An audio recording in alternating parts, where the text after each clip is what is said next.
Master की हम खता है जगह को मास्टर की फॉर ऑल प्रॉब्लम्स प्रॉब्लम हेक ना थेंगनब प्रॉब्लम अखोना थेंगनब प्रॉब्लम खुदिमक की सिगी मास्टर की सिनबी को 100% लोना माइ पाकने यागने अदुबी कइनो हाइ कांदा कनाउना कइमम यारक्तम से लमदमसिगी तोंगान तोंगान मफम कयादा पांगथोक्तुना लापगी सरुक ओइना स्मार्ट इंटरप्रेन्योर नेटवर्क की मिनियंग मखादा इंटरप्रेन्योर नेटवर्क मीट अप हाइबे थोरम अमा थौबाल मोइजिंग मदरसा उस्मानिया की कैंपस ता पांगथोखरे लेट्स ग्रो टुगेदर हाइबे थीम दा पांगथोखिबे थोरम अदुदा तोंगान तोंगान मसुक लाइबा मियु कयाना प्रेसिडियम मेंबर ओइना सरुक याकी थौरम अदुगा मरी लेनेना मुंबई दा लैबा इलेक्ट्रोग्राफिक साइन प्राइवेट लिमिटेड अमदी इरैपाक इंटरप्रेन्योर प्राइवेट लिमिटेड की मैनेजिंग डायरेक्टर ओइरिबा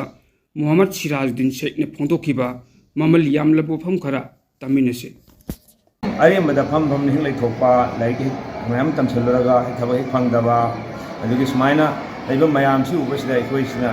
थबक सुम सुबनिना सुदब सुदब अनि सि उब मतमददी मैसाक म थोलेबको मपा सिंसी चा सिंसी थबक सुदब कान मान सुर हेक तानबनिना अखोइ थबक हेक सुरुबनि अल्हम्दुलिल्लाह अल्लाह थगानदगी अखोइना अंगांग ओरिंगदगी अन मैम लोइनरक पाइतारे आई अंगांग ओरिंगैदा हल सियाम लोइनरेबा ओलमाई कराम सिंह अचो अचोब कनो सिंकी वे मेसाब अलिमदीन लेखिदबा मोहतमीम साहब अदगी अखोइ अमीर साहब खोय मुफ्ती साहब खोय सिंह याम लोइनरे लोइन लोइनना अखोइन लाइनना होरकपनिना थबक की अपॉर्चुनिटी दु यामना फंगि हाइतारे थबक से यामना सुबा अदुना थबक सुरमिना थबक तु सुरदी थबक सुरबगी मतुंग करी लाई इसादम लाक्ता दु मयामसु तिनबई खुदोंग तामसु फंगे पैसा दरकार उसुम लाक्से अल्हम्दुलिल्लाह युम इखोइगी युमबान केबान सो दुम करी हाइन खितंग डेवलप तौरे हाइतारे सुमाइना इखोइगी चावखलक मयाम सि उबसिदा इखोइना मतम सि नहारोन सि उबसिदा इखोइना मसिसि करमाइन तौरगा नहारोन सिबु थबक की माइकेसदा कौसनसिगी हाइ मतदा इखोइना स्मार्ट एंटरप्रेन्योर की इखोइगी ग्रुप सि मे इखोइना फॉर्म तौरखिबने एंटरप्रेन्योर हाइबदी इखोइना अचौबा रिस्क अमगा लोइनना हाइबदी अचौबा रिस्क अम लौरगा थबक सि क्रिएट तौ ngam khalamba paisa leite na khalamba ai kanota leite haite na khalma mayam jing sigi risk mayam ji lorga achoba asam ga loina na thabak si taw o adu thabak si kam taw da gen haibane tana haibedi taw mayam expand taw sumaina sigi lam ji da kausana na ba hanai koi khun bun da chalaga let's grow together haiba sigi koi punna chakhat minna si haiba se sigi koi topic si thamaga sigi pandam si thamaga thabak si taw horak pane lo ngasi koi अफम सिगी लम सिगी नारन सिंह मयाम खर वाले अदुबु हमन नरिबा इखोइ मंगा तरासना पुनसिलगा इखोइ लेरिबा मयाम सिंगसिदा message convey तौरगा मयाम न पाउ सि थुंगलगा इखोइगी लिबा आंदमम जि इखोइगी मतम सिगी नारन सिंगसिदा तौरगा चाखत मिननबा अदुगी होंदु होनसि इंशाअल्लाह अदुगी चिंजाव असिसु हंजन हंजन नोमगी हाइबको नोंथांजि खरि खरि थुम पुरगदी सही क्या मतुंग चिंजाव दुपनि खोइ भाइरपो ngमकनि वरी क्या ताकपीखि सुमाइना इखोइसि हान द पुनछनसि पुनछलगा मयाम खोइगी न तौद्रिबा मयाम सिंसि अवेयरनेस पिरगा मखोइ मोटिवेट तौरगा मखोइगी वाखल सिंसिदा फर्टाइल तौरगा लेहाउ चलहलगा मखोइ सिंसिबु सिगी लमसिदा थबक तौनिंगनबा थबक सुनिंगनबा लाइक मैम तमसलुरे अदुबु थबक ति सुनिंग देबिसे कोई थबक सुरगने लाइक तमसु एनी डिपार्टमेंट द जॉब तौतारा सुमा थबक सुद्रदि यार कुइना सुन लेबि यार चखत सुदम थबक सुबा हाइबिसने दरकार अदुना मरम वरगा अखोइ यंगो जापान द लाइक खुतम कमाइ तवी लाइक तमसे मोइ थबक लोइन लोइन तामे थबक सुन सुन तमहले चाक थोंबो यावहल्ली फी चुब यावहल्ली सि सेंबो यावहल्ली हाइबि तंदना बिसि हंगोइदना बिसि इखोइ द लाइक आइ दो हैरमेन हाइरगा हंगोइ फाउदना बिसि आइना जापान की चौखटपगी को लाइक पाम मतमदा थेंगनेबा अहानबदा मोगी माइ पाकपगी लाइन मरम Taret इरिबा Taret सिगी number 1 the Karima मिपंग गुदिमा toilet सेंगदबने सिना मांगोंदा चावरम लाको पुनमक से मिसिन मुथले अदुना लुनान द सिसि प्रकरण कोइगी क्लीनलीनेस लुनान सुमाइना इखोगी पॉइंट मयाम सिंसि तारगदी मोइसु तोनि कनि सि ताब हौद्रिबगिनेबा अइना खंगी अइना मरमदी 1 by 1 अप्रोच तौ मतमदा आइगसु हेक लेना कनागुमक तोंगान तोंगान इंडिविजुअल वारी सा मतमदा मखोइदा यामना इंप्रेस होइबा अमदी मागी वखल पुमो होंपा कया आइदा यावना खरे अदुना ngasi यावद्रि सिंसे कइनो ना महोइना ताद्रि बगिने महाउ तंद्रि बगिने कइवो मोइना महाउसी खंगो मतमदगी मोइ थबक सुनिंगनी पैसा तानिंगनी लोइना अचौबा मी सोइन ओनिंगने हजिकिसिनबो असाइगे अदुगी महाउ सिएंद्रिंग अचौबा मी तदम ओनिंगबा अदुगा थबक सुनिंगदब सिनेम लेस दु वंस मखोइना खंगन अचौबा मी ओइनबगी दमक्ता करी करी दरकार ओय हाइबगी लमसिदा चंगसिलगा थीबो हुमक तौरक तारगदी मखोइसु अदुगी कनोसिदु खंगकनी अमसु तौनिंगा खने ओइसा अदुगी माहौल चंगकने अदुना अखोइना माहौल चंगपा अखोइगी मदुगी एनवायरनमेंट अमा डेवलप तौबा मयामसि पुसलकपा कौसलकपा सि याम दरकार ओय मनको अखोइ उ पांबी अमसि इसिगी उ पांबी असि अखोइना उहै पानबसिबदी उबदे यामना फजै सुमाइन तौदना मी अचौबा अमा पैसा यामना पाइबा संजाव पाइबा उबकांदे हेते अखोइ नुंगाइ तबु अखोइ वहंग अमा हंगद्रिबगिने बसि मसी करमाइना उवसिना मागी उहै मयामसि पालइबनो असिगी अचौबा मीसिना अंबानी सिना नत्रगना फलाना XYZ अचौबा मीसिना करमाइना मासी चावरइबनो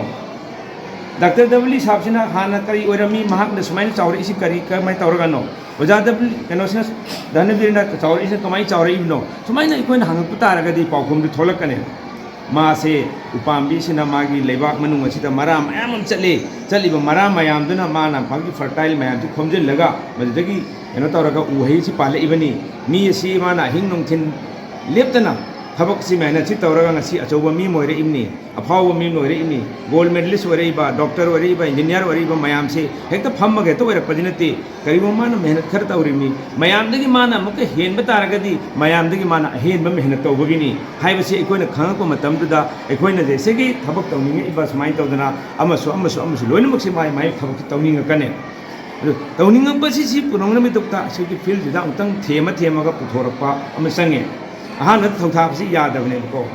थौथाबसि अंगांग हि थौथाब इसिंग गिलास पुरो यारोय बेक्तको इसिंग गिलास अमत पुरो अनिरक सु यारोयबा यारक्तेबको अहुमनक सुबदे इसिंग गिलास अमत पुरो हाय कने यारक्त्रे खलसे अदो आइना इसिंग गिलास अमत पुरो ओइना हाय मतमसिदा माना यारक्त्रिसे अनिरक अहुमला हाय बकना सुम यारक्त्रिसे जमानबा वाही से सुम हंजन जन हायरदि मा अदुम यारओय अइमोदा वाही होंगोको म दरकार ओय वाही होंगोको दरकार ओय यारक्ता तारगति अना यारदब वही तो हंजन हंजन हाई तारगदी मा यारक्तबसु याय इमोसिदा लाओ ऐसे इसिंग हौगतलगा इसिंग गिलास अमा थक्ता ऐसु दुम हमी तबुतबु ऐना नाहक यामना नुंसीबना मरम ओरगा नाहक वंदगी इसिंग गिलास अमा थअगा ऐ नाहक तो नुंसीबसिसु ऐगी थमोइदि हेंगलकपा लोइना नाहकना ऐबु सेवा तौबीबगी इसिंग पिथकपगी लेकी छवाप फंगजाहौबा ऐना खल्लगा नंगोंदगी इसिंग गिलास अमतंग ऐना थकनिंगबनिने सना इबुंगो अदो नंग ऐबु इसिंग गिलास पिथकनिंद्रने हंगबसिदा मा करी हरकदगे मा सोइदना पिथकनिंगकने सिनेबा कम्युनिकेशन की मागी क्वालिटी सी कम्युनिकेशन ngambaiना है सुमाइना अखोइना मयमम लेरी अखोइसु नैनगदबा तमगदबा इम्प्रूव तौगदबा अदुमाइन तौदना नहासिंगदसु हम दरकार होय हाइ मयाम सिसे अखोइसु तौबा एमु अखोइगी पृथ्वीसिदा ख्वाइदगी हेना मरु ओइबा अदुगा ख्वाइदगी हेना तमदि तमनदबा सब्जेक्ट अम लेई ख्वाइदगी हेना मरु ओइबा मीसी चाउखटनाबगिसु मी नुंसिननाबगिसु मी कनेक्ट तौनाबगिसु मी थुगाइननाबगिसु अदगी को थबक खुदिमक्की लोइना माइ पांगनाबगिदमक्ता अमा लेयेबा मसी कैनोन हाइबा अखोइगी चिम्बान अनिगी मरक हेलैतोन हाइतारे कोदा इंग्लिश तारगना कम्युनिकेशन हाइतारे अल्लाह के रसूल सल्लल्लाहु अलैहि वसल्लम नसु अभी नहा गारंटी पियो चिम्बाल अनिगी मरक पोट अनिगी गारंटी पियो आई जन्नत की गारंटी पी हाइबने पोट अमना करी चिम्बाल अनिगी मरक हाइबदी कम्युनिकेशन तंग सिने लेतोन छि फजबा हाइबा अथीबा हाइरे मांगे फजबा हाइरे साइन हाइजखिदु आई वाही सी चेंज तौथो सुमाइना अखोइगी मार्केटिंग दसु सेल्स दसु रिलेशन अम सेमल मतम दसु कनागुम मदा अखोइना करिमम पताक अमा पीब मतम दसु कंसल्ट तौ मतम दसु काउंसलिंग तौ मतम दसु हाइबा कम्युनिकेशन से सिसिने अदुगा तमदि तमनदा कम्युनिकेशन से तमब्रने तमनदे तो ख्वाइदगी दी हेना मरु ओय कनानु कम्युनिकेशन से फजन स्ट्रांग ओइरबा फजन हाइरबा इमुंग मंगसु अमता खना चैनरोय मरी मता सो अमता खनरोय यानिंग्ब्रा अबो खनरोय अदगी कनागुम दे इकोने कइबम हाय यारक्तेन हायरसी अदो इकोइ ngasi di kamai thoi kanamu paisa paim da khitu paisa ite puge hai yarakpanate yarakte ma paisa di pai me tu yarakte sine ma na ibu ya birak na ba kai kai tawgadagi hai ba se si si de ikoi thodana khanna de sumaina ikoina matam du yamna leite aduna ai sang thararoige aduna ai gi pung ani makai ahom gi kanoni presentation ne yaur si adu ai madugi dugi khudong chab du masi lei do mandre aduna tentak na tawage aduna ꯑꯩꯈꯣꯏꯅ communication ꯍꯥꯏꯕꯁꯤ ꯌꯥꯝ ꯗꯔꯀꯥꯔ ꯑꯣꯏ ꯁꯤꯁꯨ ꯑꯩꯈꯣꯏ improve ꯇꯧꯅꯕ ꯍꯣꯠꯅꯁꯤ ꯑꯩꯈꯣꯏꯅ ꯉꯁꯤ ꯅꯍꯥꯔꯣꯟꯁꯤꯡꯗ ꯍꯥꯏꯕ ꯃꯇꯝꯗ ꯗꯥꯋꯥ ꯇꯧꯕ ꯀꯥꯟꯗ ꯖꯃꯥꯠꯇ ꯆꯠꯁꯦꯅ ꯍꯥꯏꯕ ꯌꯥꯔꯛꯇ꯭ꯔꯤꯕ ꯅꯍꯥꯔꯣꯟꯁꯤꯡꯗ ꯀꯩꯅꯣꯝ ꯇꯧꯁꯦꯅ ꯍꯥꯏꯕ ꯌꯥꯔꯛꯇ꯭ꯔꯤꯕ ꯑꯁꯤ ꯀꯝꯃꯨꯅꯤꯀꯦꯁꯟꯒꯤ ꯄ꯭ꯔꯣꯕ꯭ꯂꯦꯝꯅꯤ ꯂꯧꯏ ꯀꯝꯃꯨꯅꯤꯀꯦꯁꯟꯁꯤ ꯑꯩꯈꯣꯏꯅ ꯐꯖꯅ ꯁꯤꯖꯤꯟꯅꯕ ꯇꯥꯔꯒꯗꯤ ꯏꯟꯁꯥꯜꯂ ꯁꯣꯏꯅ ꯌꯥꯔꯛꯀꯅꯤ ꯍꯥꯏꯕ ꯑꯩ ꯊꯥꯖꯩ ꯃꯔꯝꯗꯤ ꯑꯩꯒ ꯑꯍꯟꯒꯁꯨ ꯅꯍꯥꯒꯁꯨ ꯐꯅꯌꯥꯝꯅ ꯑꯦꯄ꯭ꯔꯣꯆ ꯇꯧꯅꯈ꯭ꯔꯦ ꯍꯦꯛꯇ ꯗꯤꯅꯥꯏ ꯇꯧꯔꯒ ꯂꯩꯔꯝꯕ ꯃꯤꯁꯤꯡꯁꯦ ꯀꯠꯇꯔ ꯑꯣꯏꯔꯒ ꯂꯩꯔꯝꯕ ꯑꯇꯣꯞꯄ ꯀꯩꯅꯣꯁꯤꯡꯗ ꯐꯖꯅ ꯋꯥꯔꯤꯁꯤ ꯁꯥꯕ ꯃꯇꯝꯗ ꯑꯗꯨꯝ ꯚꯥꯞ ꯇꯥꯕꯁꯤꯅ ꯏꯝꯄꯣꯔꯇꯦꯟ ꯑꯣꯏꯔꯤꯁꯤ ꯚꯥꯞꯁꯤꯕꯨ ꯇꯥꯗ꯭ꯔꯗꯤ ꯀꯩꯝ ꯀꯥꯟꯗꯦ ꯉꯁꯥꯏ ꯑꯩꯅ ꯑꯉꯥꯡꯒꯤ ꯄ꯭ꯔꯃꯥꯟ ꯑꯃ ꯄꯤꯈꯤꯕ ꯃꯉꯣꯟꯗ ꯚꯥꯞꯁꯤꯕꯨ ꯇꯥꯍꯟꯈ꯭ꯔꯗꯦꯕ ꯑꯗꯨꯝ ꯂꯣꯏꯔꯦ ꯊꯕꯛ ꯂꯣꯏ ꯇꯧꯔꯛꯑꯅꯤ ꯑꯩꯈꯣꯏꯅ ꯚꯥꯞ ꯇꯥꯕꯒꯤ ꯊꯥꯛꯁꯤ ꯌꯧꯗ꯭ꯔꯤꯉꯩꯁꯤꯗ ꯍꯦꯛꯇ ꯑꯁ ꯍꯥꯏꯔꯝꯃꯤ ꯌꯥꯗ꯭ꯔꯝꯃꯤ ꯑꯩꯅ ꯍꯦꯛꯇ ꯈꯠꯇꯣꯛꯄꯁꯤꯗꯅꯦ ꯑꯗꯒꯤ ꯀꯩꯅꯣꯝ ꯍꯥꯏꯔꯒꯁꯨ ꯑꯁ ꯌꯥꯕ꯭ꯔꯅ ꯑꯃꯨꯛꯇꯪ ꯑꯍꯥꯟꯕꯒꯤ ꯐꯥꯔꯁ ꯑꯦꯇꯦꯝ ꯁꯦꯀꯦꯟ ꯑꯦꯇꯦꯝ ꯊꯥꯔꯠ ꯑꯦꯇꯦꯝꯐꯥꯎ ꯇꯧꯔꯝꯃꯅꯤ ꯑꯗꯩꯗꯤ ꯐꯨꯜ ꯁ꯭ꯇꯣꯞ ꯇꯧꯊꯣꯛꯈ꯭ꯔꯅꯦ ꯊꯣꯛꯑꯣꯏꯗꯕꯅꯦꯕ ꯌꯥꯔꯛꯅꯕ ꯀꯩ ꯇꯧꯁꯤꯒꯦ ꯍꯥꯏꯁꯦ मास्टर की अमखक ताय हाइजेगे को मास्टर की for all problems problem Keck Nana थेंगनब problem एखोइना थेंगनब problem खुदिमकिने सिगी master की जिसिनबी को 100% लोइना माइ पाकने यागने अदुदि कैनोना हाइ कांदा कनाउना कयुम यारक्ता मसे आइगी चान ओइबि याय आइगी नाउन ओइबि याय आइगी छात्र ओइबि याय आइगी नहारन ओइबि याय कनागुम ओइबि याय अदुदि आइना कनागुमदगी पैसा लौगे पुगे न हाइरुबसु ओइबि याय नत्रगे इन्वेस्ट तौबिरकनब हाइरुबसु याय आइगी कस्टमर यारक्तबसु याय कस्टमर अनोबो कस्टमर माइना सेम कान मा यारक्तबो ओइबसु याय हेक यारक्तबो फमसिदने महाकना यारक्नबा आइ करी तौसिगे सिगी वांगसि इसादां ता हंबियो अदुई मतुंग दा आइगी कम्युनिकेशन सि चेंज तौबियो आइगी वाहि चेंज तौबियो आइगी खोंजेन चेंज तौथोकबियो येंगो मांगना यारक्तबा 100% यारकने आइगी वाहि अमसु आइगी खोंजेन चेंज तौबियो नहाकी दमक्ता नहाकना याबिनबा आइ करी तौजोगे इमा की ओइसनु बाबा की ओइसनु इचा की ओइसनु नुपी की ओइसनु कनागुम की ओइसनु हेक यानरक्त मतमदा आइने कैनो हाइबसते यारक्त मतमदा नहाकना याननबा आइ करी तौसिगे महाकना याननबा आइ सिबु करी तौसिगे न हंगगा आइगोन चेंज तौबियो यारक्तबियो 100% यारकने सुमाइना एकोदा इसागी चेंजिंग अमसु मयामी समागी चेंजिंग सिने सुमाइ तौसी इंशाल्लाह अदना एकोय सी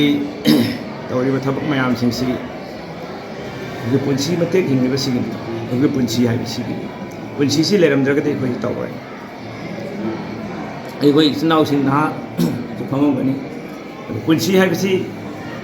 को पोकपदगिना सिबो फोगी मरक्ता लेबा मतमसिबो पुंसी कवय पोकपदगिना सिबो फोगी मरक्ता लेबा मतमसि पुंसी हाइबो पुंसी सि करिदमक्ता अल्लाह ताला ने वमा खलक्तुल जिन्न वल इंसा इल्ला लियअबुदून अल्लाह ताला ना मियोइबदा उसिगी पुंसी सि पिबि महागे इबादत तौनबा इबादत हाइबसि कैनो इबादत हाइबसि खोइगी नमाज तो सोनबा नत्रगना कुरान तिलावत तौबसि खतनते आइगी पुंसीगी दरकार ओइबा खुदिमक्सि लोइनमक अल्लाह ना हाइबा इल्हनबदो अदु इबादत ओइदोरिमो युम पानबसिसु इबादत नुपी यंबसिसु इबादत नुपी थीबसिसु इबादत अंगांग पोपसु इबादत फी सेतसु इबादत फी योनबसु कारबार तौबसु इबादत लोइनमक इबादत ओइदोरिमो लाइक तंबसिसु इबादत ngosigi सोय फमबसिसु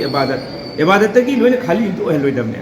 कमायना दे तौरिबा थबक खुदिमक्सि अल्लाह की अपामबदा अमसुम अल्लाह की रसूल सल्लल्लाहु अलैहि वसल्लम न तौरंबा तरीका दो अलमाइन तौतारदी लोइनमक इबादत चलने सुमाइना चलहनबा सिलिंग तो बिजनेस तौरसु इबादत चलहनबा सुमाइना इकोनि बेनी बिजनेस तौ मतमदा जग इबादत चलहनबा करीगी मरमदि आई सी हिंगिबसे आई हें आखिरत माइ पाकना दबने खल सिगी लिंग सि तौतारगदि आई दुनिया सु माइ पानी आखिरत सु माइ पाखरने अखोई दुनिया माइ पाकनबा आखिरत माइ पाकनबा हाइबसि मयामदा मदुदि वानेस पिबताय लोइ लोइना अखोइना एनी थबक तौरक मतमदा जगी इस्लाम द लिंक तौरगा थबक खुदिमक्से इस्लामिक ओहनबा ताय बिशा मयामदु कौशनसि यानबा मोंग कौशनसि अदुगा याद्रेना हाइबसिंसि अखोइ अमुक हेना मखोइबु गना तौरगा याहनबा गमनबा अखोइ लुबि थिसि होनसि अदु होनबैदमक्ता अखोइ यूनिटी एम संग इंडिविजुअल रिस्पांसिबिलिटी नतदना अखोइगी अपुनबमसु तुम संगे हाइदे अपुन बाइसी की एग्जाम्पल हाइजगे अखोइगी सि सुमांगसिदा अमोट अकाय मैम साइरे सुमजित मचै अमखकना सिप्पा ngमोय ngमगदरने सुमजित की अखोइगी झारू का तिनका अखोइगी मचै अमखकतो अदुनदि सिप्पा ngमोय मधु मैम पुंजलगा अखोना लसा अमा मपुल्लम फारगदि सितोखे ngमगने सुमाइना अखोइगी तुरेल इसिंग चाव कायरे एने खलसि कायरको मतमदा मी अमखकनदि अदुगी चाव की थिंग ngमोय मी मैम दरकार होय ओइदरने मी मैम दरकार होय मी मयामदना पुनमिनरगा को अदुगी हिंगमिन तारगदि अदु इचाउदु थिंग ngमगने सुमाइना अखोइना समाज अमगी अमोटपा मयाम सिंगसि अखोइना थिंगसि हाइतरगदि अपुनबा अखोगी यूनिटी हम चंगे चुम्ब्रा अचुम्ब अपुनबा यूनिटी हम चंगे अल्लाह सुब्हानहु व तआला कुरान दा हबी वना वल तकुम मिनकुम उम्मतु यदउना इलल खैर नखोगी मरक्तगे अदुम कांगलु ओम सेमगतलो अदुम कांगलु ओम सेमगतलो मखोइना अरानबु थिंगनब अमसुम अचुम्बगी माइकैदा कौशननब उलाइका हुमुल मुफ्लिहून मखोइ सिंदो माइ पाअबने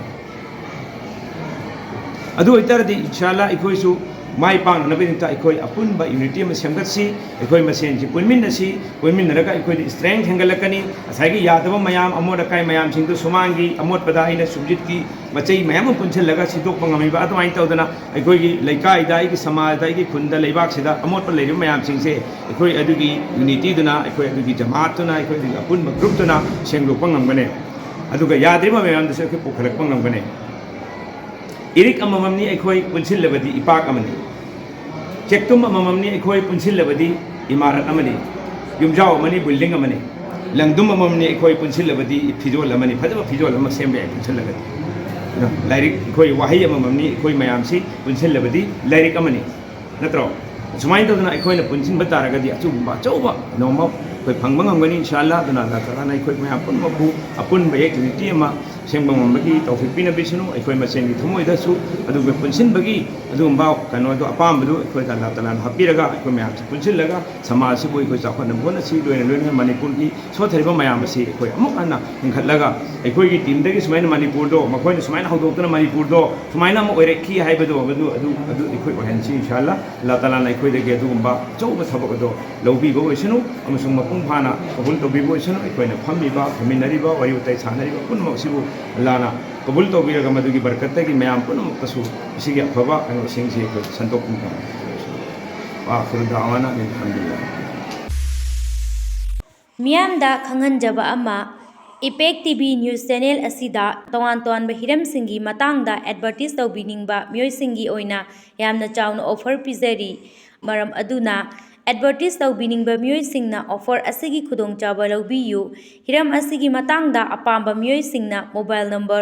9366127201 दा कॉल तौबीरक्लगा खुदोंचाबा असि लौबियु हाइना इपेक टीवी न्यूज़ की माइकैदगी मियामदा अपील तौजरी।